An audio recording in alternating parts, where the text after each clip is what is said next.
Къде са наразаните дрехи? Да ме бяхте попитали преди 10 години. Аз говоря за случка, станала преди 10 години. Припомнете на брат ви.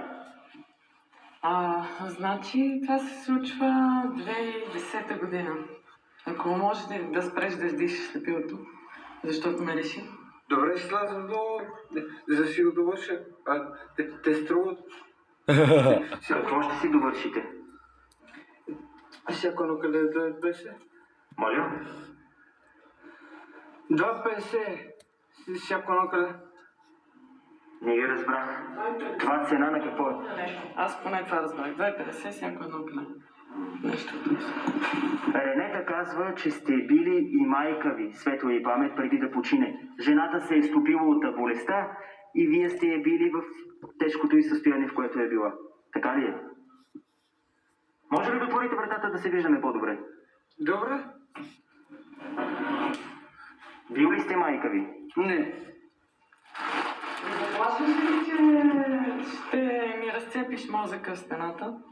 Също така и на дъщеря, когато беше бебе. Моят апартамент... Той не се осъзнава. What the fuck, holy shit. Сестра ви също има дял, в това жилище пък не може да си го ползва апартамент. Хора, абонирайте ми се за канала в YouTube. Моля? И съм ропър.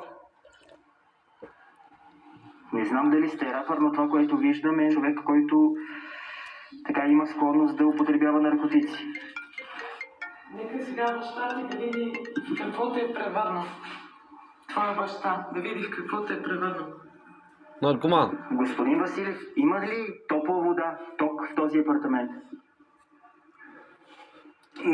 Нямам. От кога живеете в тези условия? Няма ли да поканите сестра ви? Тя е съсобственик. Няма ли да я поканите да влезе?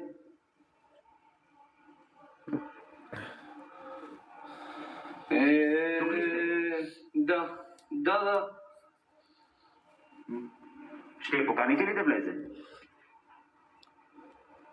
Да. Добре, влезте. Да си видите жилището. Заповядайте в луксозния апартамент. Да, както виждаме, има всичкото нещо. Особено видеокасетки, но много. Господин Василев, от кога дишате лепило? От години. Колко години?